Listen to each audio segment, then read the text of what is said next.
Muy buenas tardes. Nos encontramos ya preparados para ver la conferencia del Centro Mexicano de Sindonología.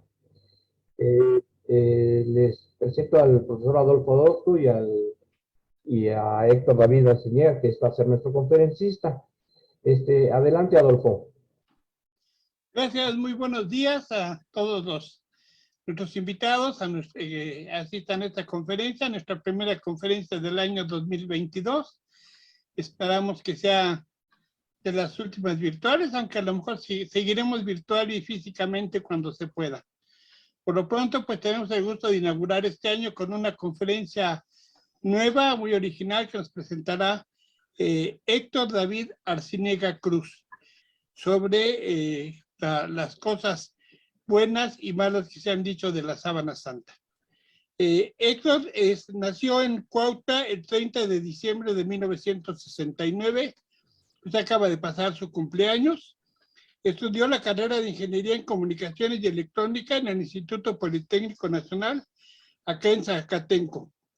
Y realizó estudios religiosos en el movimiento de la Renovación Carismática Cristiana Católica, en el Espíritu Santo y a través de la Escuela de Evangelización San Andrés de Guadalajara. Ha trabajado en la parroquia de Santiago Apóstol como ministro extraordinario de la comunicación y celebrador de la palabra. Se ha desempeñado como instructor de computación, impartió las materias Catecismo de la Iglesia Católica e Historia de la Salvación en el Seminario Menor de la Diócesis de Cuernavaca y la materia de Valores, alumnos a nivel secundaria. Administró la librería adjunta a la parroquia Santiago Apóstol en el centro de Cuautla. Impartió pláticas preparatorias a los sacramentos de bautismo, confirmación, primera comunión y matrimonio, así como algunos módulos de los cursos del CEDEC para catequistas.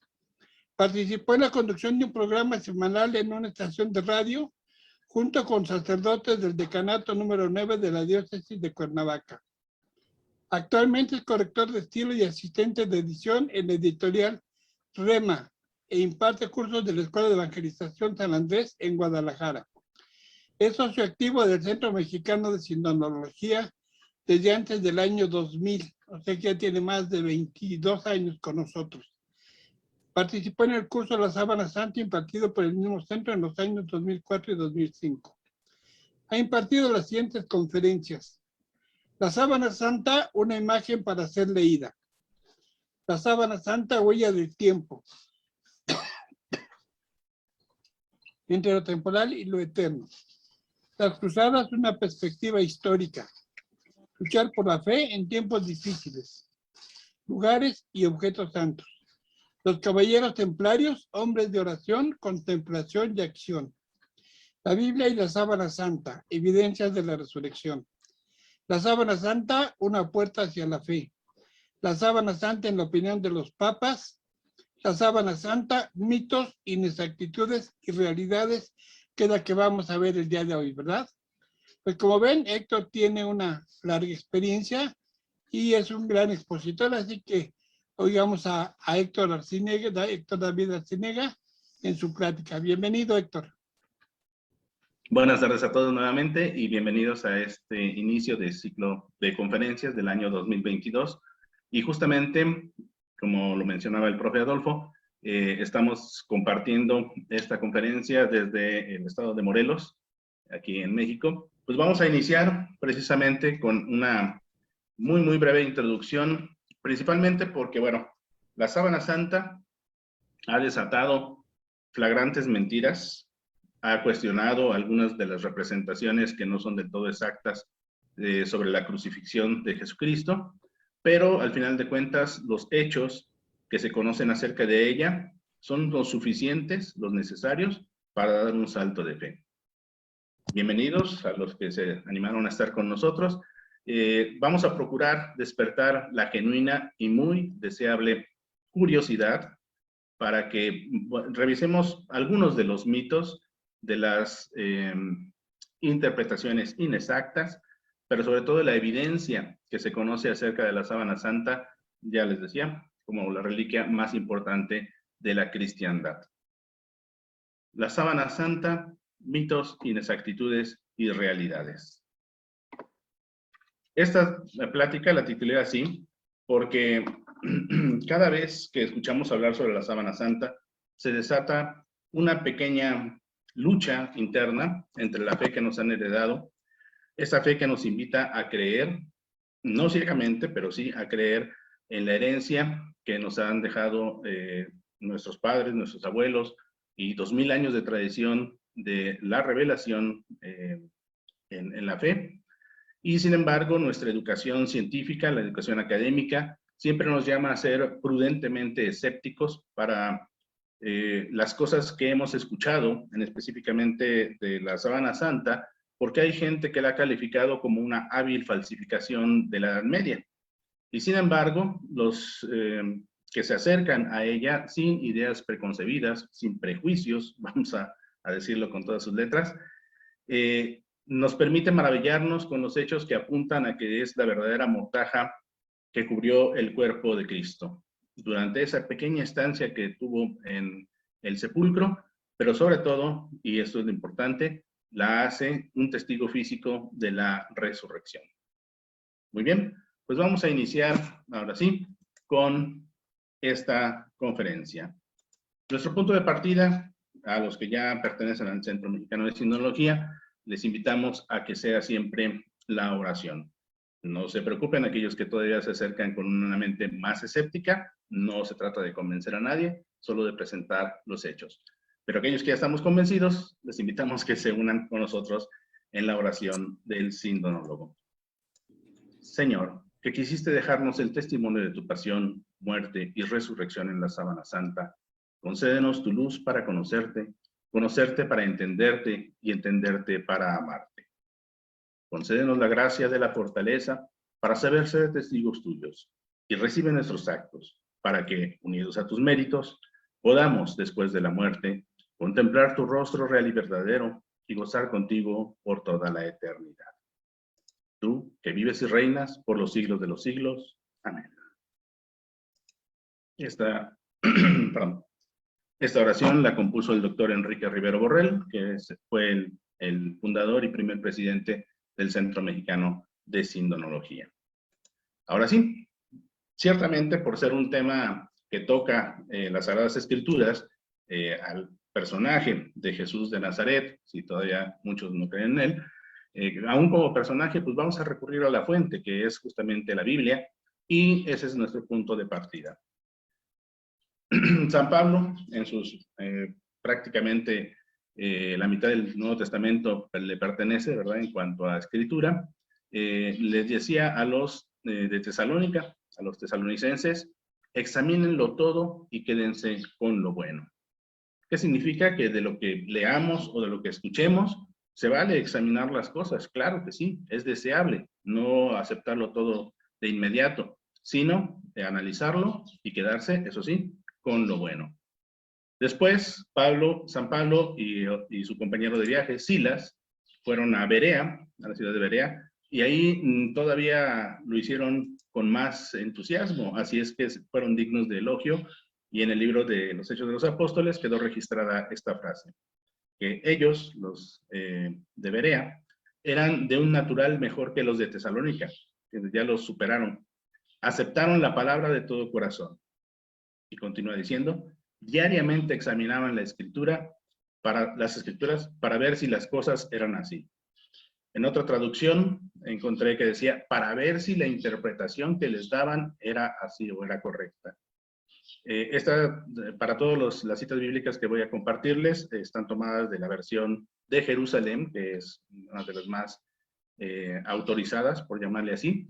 Y sin embargo, la riqueza de las traducciones a veces nos ilumina mucho más también. Entonces, es una muy buena costumbre, no solo quedarnos con una sola traducción de la Biblia, sino compararla con 2 o 3 de las más clásicas y también las más populares. Y regresando al punto, bueno, pues sí, examinar las escrituras. ¿Qué significa?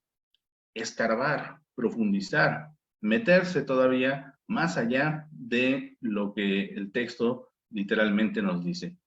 Y, curiosamente, esa es la primera forma, ¿verdad? Tomar más de una traducción, porque pueden cambiar las palabras, los adjetivos, pero la idea central, la idea que subyace, es la importante. Muy bien, ya teniendo esa mentalidad de que vamos a profundizar en las escrituras, ¿verdad? Vamos a continuar ahora sí con la secuencia. ¿Por qué esta invitación? Porque la Iglesia nunca ha tenido miedo de mostrar cómo entre la fe y la verdadera ciencia no puede haber conflicto alguno, porque ambas, aunque por caminos distintos, tienden a la verdad. Esto lo encontramos en la bula que sacó el Papa Benedicto XVI, llamada La Puerta de la Fe. Y sin embargo, tenemos que hacer una muy breve introducción sobre qué es la sábana santa. Unas generalidades que para todos deben ser conocidas. ¿Qué es la sábana santa, pues? ¿Por qué merece nuestra atención? La sábana santa es un lienzo que está hecho en lino. Un lino, un material muy popular para hacer una tela muy rica, muy delgada, muy fina, y se utilizaba, en este caso, para envolver los cadáveres, porque era, pues sí, literalmente su última pertenencia, lo único que se llevaban a la tumba, y los que podían hacerlo compraban estas mortajas relativamente caras, ¿verdad? Pero para honrar al ser querido que con él se envolvía. La sábana santa hubiera pasado desapercibida si no es porque en su interior, como lo estamos viendo en la diapositiva, están marcadas dos figuras, ¿verdad? El frente y el anverso de un cuerpo humano que ha sufrido muchas heridas y que, lo vamos a ir notando, son exactamente las que el Evangelio nos dice que sufrió Jesús de Nazaret. Originalmente, al salir de la tumba, este habría sido el aspecto del interior de la sábana santa. Y sin embargo, como la hemos visto en muchos lugares y como la hemos conocido, lo que nos llama la atención de ella, este sería su aspecto más reciente, lo que nos llama la atención no siempre es la figura que pasa a segundo término, y aparte que está muy débil, sino estas dos líneas que la recorren en toda su longitud y que no es otra cosa que quemaduras que sufrió en un incendio en 1532. Ya llegaremos a la parte histórica, pero para tener una idea de este lienzo, aquellos que no la conocían con exactitud, sus medidas en números redondos serían 1.10 metros por 4.30. Después de la restauración que recibió en el 2002, creció un poquito, se le puede decir, porque se le quitaron los parches y la tela de Holanda que tenía de refuerzo, y actualmente ya se exhibe en su totalidad, ya no se dobla, ya no se enrolla, para que ya no se maltrate. Y lo que fue sorprendente de la sábana santa, incluso para muchos, ahora sí que me dicen por ahí, para propios extraños, es que la imagen, al sacarle una fotografía, se ve mucho mejor en el negativo fotográfico. Es decir, el negativo se comporta como un positivo óptico. De ahí encontramos mucha información que antes no se había tomado en cuenta, y es por eso que desde hace más de 100 años, porque esto fue en 1898 cuando se sacó la primera fotografía, ha sido la reliquia más estudiada por la ciencia. Por ahí encontré un dato que dice que alrededor de 100,000 o hasta 150,000 horas hombre de científicos que han escrito, leído y sobre todo compartido sus estudios sobre esta fascinante reliquia. Vamos pues a dividir en tres partes esta conferencia. La primera es, decíamos en ese orden, ¿verdad? Mitos, inexactitudes y realidades. Bueno, primera parte entonces, empecemos por mitos, por las mentiras. Popularmente hay una canción de un grupo musical muy romántico, ¿verdad? Que dice: mientes tan bien que me sabe a verdad todo lo que me das. Bueno, pues vamos a ver en qué punto una mentira es tal y a qué nos referimos cuando hablamos de mitología, ¿sí? O sea, no es lo mismo la mitología que las mentiras. Vamos a empezar por ahí. ¿Qué es la mitología? ¿O qué entendemos por mitologías? ¿Y qué son las interpretaciones que podemos hacer de una misma verdad, pero que no son exactamente iguales? ¿Qué es la mitología? Por mitología encontramos todo que cierta cultura se dio a sí misma para explicarse los sucesos naturales. Esto es, que cada cultura de las antiguas, ¿verdad? Sobre todo, en su forma de ver el mundo y de entenderlo, empezaron a deificar, o sea, decir las cosas que no entendemos de la naturaleza, el sol que sale y se pone, las estaciones que van cambiando durante el año. Y aquí tenemos, por ejemplo, en esta imagen, muy estilizados, la mitología griega, ¿verdad? Con un dios central, que era Zeus, y con varios de sus dioses cercanos. La cultura romana, por ejemplo, también aportó su panteón, o sea, todos sus dioses, y entre ellos también resalta la figura del dios central, en este caso es Júpiter, y todos los dioses menores que dependen de él. Después tenemos en la mitología nórdica, que a muchas les encanta, ¿verdad? Sobre todo en nuestros tiempos, a Thor. Bueno, ya siendo un poquito más serios, efectivamente, ahí está. Thor, uno de la mitología nórdica, el dios del trueno, pero también tenían una figura central, que es el dios Odín.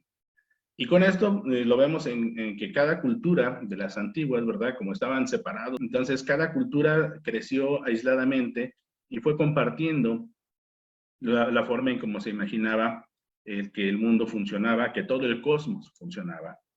Regiones tan lejanas como la India, ¿verdad? Tienen sus propios dioses, en multitud de dioses, ¿verdad? Aquí no destaca uno en especial, pero también tienen sus trilogías, sus triunviratos de dioses, sus dioses a veces con formas animales.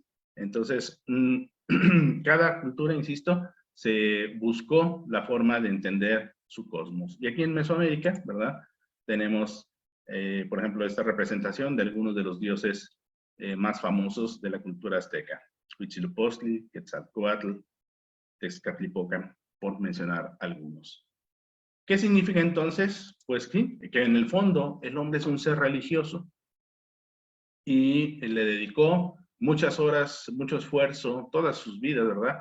De civilizaciones completas a hacer monumentos que honraban a sus dioses, que trataban de explicarse el mundo, ¿verdad? Como esta impresionante fotografía de la Vía Láctea sobre, bueno, mejor dicho, de fondo de la pirámide de Chichén Itzá, aquí en México, o en un hemisferio de distancia, ¿verdad? Esta imagen del día naciendo y una analema, o sea, esta forma como de 8, como de infinito, ¿verdad? Si la apostamos, que son las distintas posiciones del Sol que va teniendo durante un año. Este es en Stonehenge, o sea, cada cultura pues, se buscaba la forma de entender a Dios, o mejor dicho, de entender el cosmos, y caían en un Dios principal. ¿Significa que estaban equivocados o que estaban diciendo mentiras? No. ¿Por qué? Dice la Biblia, ¿verdad? Pablo en su carta a los Corintios, la primera de ellas dice, como el mundo mediante su propia sabiduría no conoció a Dios en su divina sabiduría, quiso Dios salvar a los creyentes mediante la necedad de la predicación. O sea, que solitos, por nuestras propias fuerzas, nunca íbamos a encontrar la respuesta de cuál de esos dioses, cuál de esas mitologías, cuál de esas cosmogonías era la correcta. Y sin embargo, aquí otra imagen del analema, la posición del Sol a lo largo de todo un año, pero ahora como fondo de una de las construcciones más representativas de la civilización occidental, que es una iglesia de la Edad Media, una iglesia colonial. Vemos aquí otra frase, dicha por Juan Pablo II, que dice, la Iglesia Católica reconoce las semillas del verbo presentes y operantes en las diferentes religiones. Esto lo dijo en una homilía por ahí del 98, pero estaba citando varios documentos de la Iglesia, que son en el Vaticano II, las constituciones dogmáticas, la Lumen Gentium y la Ad Gentes, o sea, hacia las gentes. No se trata de presumir que tenemos la razón, sino que inmerecidamente sabemos que conservamos la verdad que nos fue encargada. ¿Cómo lo sabemos? Bueno, Pues porque descendemos de la tradición judeocristiana. Aquí un agradecimiento a la Escuela de Evangelización San Andrés, que nos permitió encontrar mucho material. Vamos a ubicar esta revelación. Si nos dimos cuenta, todas las demás mitologías lo que hacían era buscar a Dios, ¿verdad? Y sin embargo, sin buscarla, Dios se hace el encontradizo. A través de un personaje, ¿verdad? Abraham, el padre de la fe. Después, a través de un pueblo, Moisés, llevando al pueblo por el desierto. Entonces, esos mandamientos, esa revelación de quién es Dios, le fue dada a través de los hombres a un pueblo. Ese pueblo estaba esperando la revelación final, que no es otra cosa que el Mesías. Y el Mesías esperado, dice San Pablo, al llegar la plenitud de los tiempos, se encarnó Dios. Bueno, nació de una mujer, nacido bajo la ley, para liberarnos de la ley. La ley fue el caminito para enseñarnos quién era Dios, y después llegó Jesús. ¿Cuál era la misión de Jesús? ¿Cuál fue? Bueno, pues darle al mundo la verdadera relación que el hombre y Dios deberían de tener. Todos hemos escuchado, a menos que viviéramos en una isla desierta, sobre la revelación, ¿verdad? Jesús, que duró 3 años de vida pública, murió y resucitó. Acabamos de pasar las fiestas de Navidad, pero eso es solo el inicio. La parte central que estamos ya por empezar en la Cuaresma para prepararnos es justamente la pasión, muerte y resurrección de Jesucristo. Y al venir Él, al dejarnos justamente la revelación, entonces se cumplió en definitiva. Dice la carta de los Hebreos, muchas veces y de muchos modos habló Dios en el pasado a nuestros padres por medio de los profetas. En estos últimos tiempos nos ha hablado por medio del Hijo, a quien instituyó heredero de todo y por quien también hizo los mundos. ¿Es otra cosmogonía? Sí. ¿Es otra forma de entender las cosas? Sí. ¿Cómo sabemos que es la verdadera? Sigamos escuchando y sigamos leyendo. Pues sí, efectivamente, Jesús tuvo una misión, y la misión no terminó ahí, sino se quedó por escrito, porque primero ordenó a los seguidores, a ese grupo de 12 personas que lo acompañaron durante esos 3 años de vida pública, a que evangelizaran hasta el confín de la tierra. Así es que eventualmente se puso por escrito algunas partes, y de un lado la Biblia, de otro lado la tradición, nos reflejan a este Jesús que ya no está en la cruz. Para muchos, el momento de la muerte de Cristo, para algunos piensan que la religión cristiana es celebrar a un Cristo muerto, o por la excesiva dramatización de los eventos de Semana Santa, por ejemplo, hay gente que cree que nos quedamos nada más en la muerte de Jesús. No, ese Cristo ya resucitó, está vivo y está presente en el siglo XXI. Vamos a ver entonces, ahora sí, ¿cuál es la diferencia entonces entre mito y mentira? Ya vimos que la mitología es una forma de explicarse el mundo, y ya fueron superadas. Sin embargo, cuando hablamos de mentiras, estamos hablando de una cosa diferente. Estamos hablando de intencionalidad. Para no ser acusado de feminista o de machista, aquí puse a 2 personajes, ¿verdad? Tanto el hombre como la mujer, el ser humano en general, tendemos a mentir, a decir medias verdades, mentiras piadosas, incluso le llaman algunos, aunque una mentira es una mentira. ¿Por qué? Porque implica intención de cambiar las cosas. Y ya los judíos en su sabiduría también nos dejaron este mensaje. Con una mentira suele irse muy lejos, pero sin esperanzas de volver. Podemos decir lo que se quiera, ¿verdad? Hay gente que mentir y mentir le puede ganar un puesto político, hasta la presidencia de un país. Pero la realidad, tarde o temprano, los alcanza.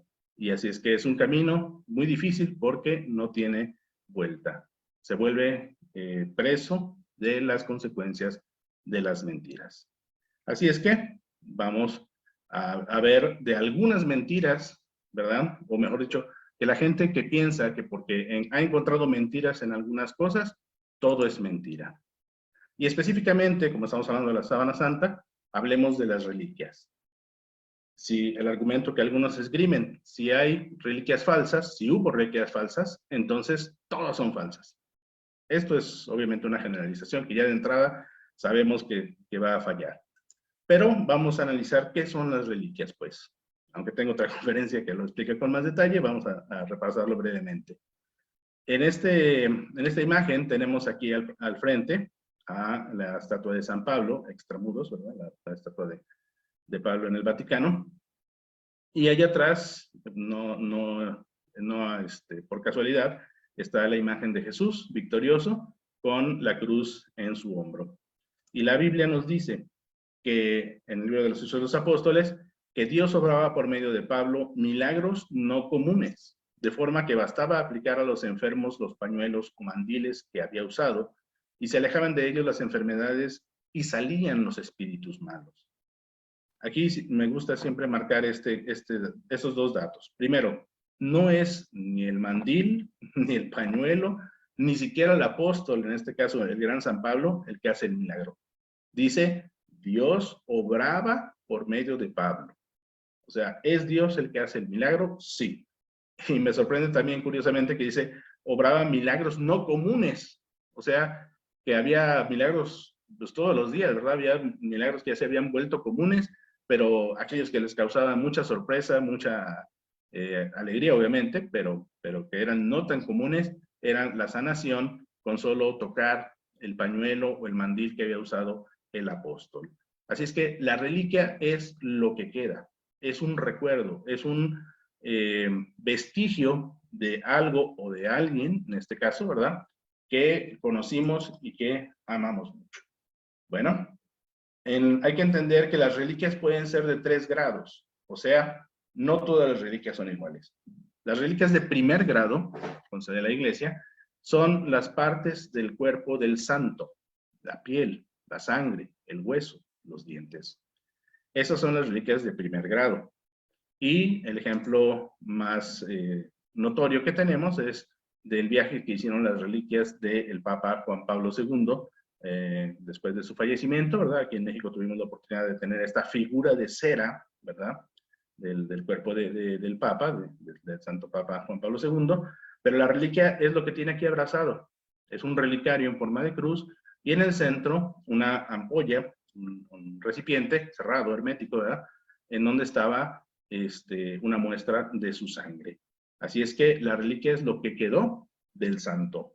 ¿Y para qué nos sirve? Para recordarnos que existió, que vivió, que está junto a nosotros. O sea, físicamente es lo que nos invita a recordar a la persona que lo usó. Por ejemplo, yo tengo aquí, ¿verdad?, un relojito de estos que ya no se usan, pero que son muy vistosos. Un pequeño reloj de bolsillo de ferrocarrilero, ¿verdad?, que me heredó un tío mío, que todavía está con nosotros allá en la ciudad de Morelia, y lo estimo mucho, y cada vez que hago el simple acto de abrirlo, ¿verdad?, de ver la hora, de consultar la hora, no solamente el reloj en sí, el aparato, el objeto, es importante, sino que esto evoca a la persona que me lo dio y la relación filial que tengo con él, tío Jesús Farelas, un saludo para él allá en Morelia, y que nos invita entonces exactamente a eso, justamente a recordar a la persona por sus actos y por todo lo que ha dejado en nuestra vida. Así, continuamos. La reliquia entonces, les decía, puede ser un objeto, con la pequeña diferencia que las de primer grado son parte del santo, son parte de su cuerpo. Aquí, por ejemplo, tenemos que muchos pensarán que es el guantelete del infinito. No, es la mano izquierda de Santa Teresa de Ávila, y justamente este relicario en forma de guante, ¿verdad?, que contiene este resto del cuerpo físico, pues ese es lo importante, ¿verdad? Se venera, se le guarda mucho respeto, porque esta santa, ¿verdad?, en este caso de Santa Teresa de Ávila, existió, vivió y nos dejó un gran legado. Cada vez que vemos esta imagen, los que tienen la oportunidad, ¿verdad?, de ver la reliquia, pues entonces obviamente tienen esa evocación más inmediata. Las reliquias de segundo grado son los objetos personales que tocaron al santo, lo que usó, ropa personal, su rosario, su Biblia, etc. Y estos objetos de segundo grado, decíamos, pues son lo que llevó en vida y que, otra vez, nos evocan a la persona que lo utilizó. Pero hay una tercera categoría, las reliquias de tercer grado, que son aquellos objetos, religiosos o no, que tocaron la reliquia de primer grado o la tumba del santo en cuestión. Así es que por eso es que hubo una época en donde había muchas reliquias. ¿Por qué? Porque no todas eran la reliquia original, pero una segunda tocada con un objeto sagrado, con una parte de un santo, entonces se volvía una reliquia de tercer grado. Eso nos previene para, primero, no descalificar a priori, ¿verdad? De entrada, no descalificar todas las reliquias, pensando que todas son fraudulentas, solo porque hemos oído abusos de este elemento. Por ahí, por ejemplo, los detractores de la fe dicen que han oído que se tiene conservada leche materna de la Virgen María, que se tiene el prepucio de Jesús, que se tiene la calaverita del niño Jesús. Háganme el favor. ¿Sí? Obviamente no, ninguna de esas son correctas ni auténticas. Entonces, otro que hay por ahí, una paloma perdón, una pluma del ala de San Miguel. Bueno, ya habrá otro momento en donde las podamos profundizar. Pero por el estilo, vámonos a otra cuestión que también es muy espinosa para aquellos que no quieren creer todavía. Las imágenes, porque estamos hablando de la sábana santa, una reliquia que contiene una imagen. Entonces, las imágenes son un negocio. Otra forma de descalificarla. Bueno, vamos a ver qué son las imágenes primero. Dios ordena que no se hagan imágenes, dice la Biblia. Sí, pero no solo dice eso. Generalmente, cuando alguien nos cita este versículo de la Biblia, el versículo 4 del capítulo 20 del Éxodo, es para regañarnos de que la Iglesia Católica, sobre todo, ¿verdad?, tenemos, conservamos, veneramos y usamos las imágenes. Bueno, ¿qué son las imágenes? Dios dijo, no te harás escultura ni imagen alguna de lo que hay arriba en los cielos, ni de lo que hay abajo en la tierra, ni de lo que hay en las aguas debajo de la tierra. O sea, ninguna imagen. Y hasta ahí se quedan. Y si continúan leyendo un poquito más, ¿verdad? Iniciando el siguiente versículo dice, no te postrarás ante ellas ni les darás culto. Acordémonos que los versículos fueron divisiones arbitrarias que se hicieron a la Biblia por ahí del siglo XII. En la Biblia de París fue la primera que apareció con capítulos divididos y un poco después, 200 años después, se hicieron la división por los versículos. A veces no muy venturosamente, ¿no? Como en este caso, que parece que ya es otra cosa. No, es parte del mismo mandamiento, no postrarse ante las imágenes. O sea, si te vas a hacer una imagen para postrarte ante ella, si estás creándote un Dios, entonces eso sí se llama idolatría. ¿Y cómo lo sabemos? Bueno, pues porque efectivamente Dios mismo, más adelante, ¿verdad? En ese mismo libro del Éxodo, queda registrado que Él ordena fabricar imágenes para embellecer el Arca de la Alianza, que tenemos en esta imagen, y todo su templo santo. En donde Él estaba a gusto, en donde Él se manifestaba, era justamente ahí, sobre la tapa, digamos, del Arca de la Alianza, que se llama el propiciatorio. Esa arca que tenía conservaba las tablas de la ley, la vara de Aarón y un poco del maná que recogían en el desierto. Entonces, la imagen, el objeto, no es lo malo es perder de vista a quién le debemos la adoración. Y se los digo por experiencia, ¿verdad? Yo que alguna vez tuve la oportunidad de atender una librería parroquial, bueno, pues no es la venta de los artículos religiosos lo importante, es la evangelización. Y si en esa evangelización tú le puedes explicar a la gente por qué tenemos imágenes, bueno, pues aunque no compren la imagen del santito, aquí tenemos, ¿verdad? La cruz, el crucifijo, la fotografía, la ilustración o la figura de pasta o de bulto, no le hace. El chiste es que se lleven la evangelización. Pero lo mismo podríamos decir, ¿verdad? Aquí el problema es que dicen, no, la iglesia vende las imágenes, se queda con el dinero. A ver, espera. Estás cambiando la causa por la consecuencia. Es como si yo pensara digo, todos estamos orgullosos de nuestro país y del lugar que nos vio nacer. Es como si yo pensara que todos se pusieron de acuerdo para que en septiembre, aquí en México, ¿verdad?, se vendieran los recuerditos y los símbolos, mejor dicho, elementos con los símbolos patrios. Banderas, en reproducción a escala, sombreritos, reguiletes, en fin. Y entonces, ¿qué fue primero? Alguien que se siente orgulloso de ser mexicano y vende estos elementos con los colores patrios, o una conspiración que para vender todo esto nos inventa que tenemos que conmemorar nuestro fervor patrio un día del año en el mes de septiembre. Sí, ¿verdad? Entonces vamos entendiendo que no es la causa la venta de los objetos, sino el tener una imagen es ayudar a nuestra imaginación de lo que no vemos, en este caso, de las expresiones de la fe. Vamos a la única que quise dejar como mentira flagrante, la más clara, sobre la sábana santa. Se dice que es una obra de Leonardo da Vinci. Bueno, para empezar, no es una pintura.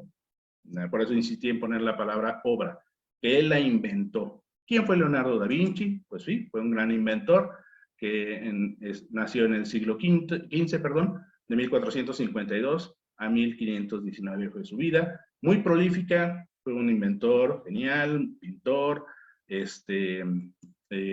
incluso muchos, he leído que varias bibliografías dicen que en el total de sus años de producción, por así llamarlo, de tantas cosas que hizo, lo que dominaba más eran los inventos de tipo bélico. O sea, él se dejaba contratar, ¿verdad? Obviamente, para buscar cómo hacer mejores inventos, máquinas, ¿verdad? Como esta máquina voladora, o ciclogiro, ¿verdad? Que es el predecesor del helicóptero. O sea, él fue, si alguien leyera su vida a lo que se dedicó, diría, este señor era un ingeniero militar.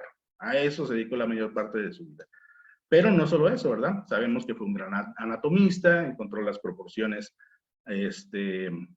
curiosas que tiene el cuerpo del ser humano. Esta es la imagen del hombre de Vitruvio, ¿verdad? Un dibujo de él muy famoso.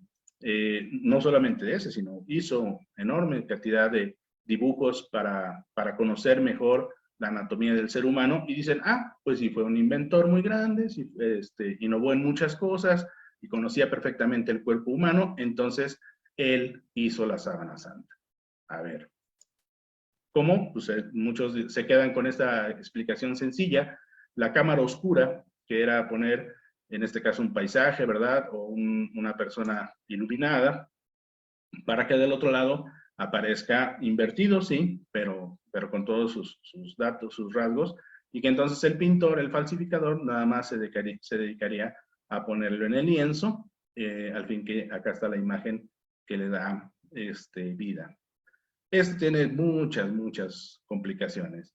Para empezar, ¿cuántas horas de luz puedes tener para que puedas hacer este paisaje? Para empezar. Segundo, una persona, un objeto, una persona tiene movimiento, no se puede quedar quieto durante más de 10 minutos en la misma postura. Tú inténtalo, te garantizo que no lo vas a lograr. Y por eso las primeras fotos que tenían que abrir el obturador y esperar hasta que la placa sensible recibiera la luz suficiente, había sillas en las cuales se les ponía un sujetador de cabeza para que la gente no se moviera, y eso estamos hablando de apenas hace 2 siglos. En 1826, que oficialmente inician las pruebas ya con lo que se podría llamar negativos fotográficos. Obviamente, por muy genio que sea don Leonardo, allá en el siglo XV, no hay forma de hacer que entre esa explicación simplemente porque no coincide.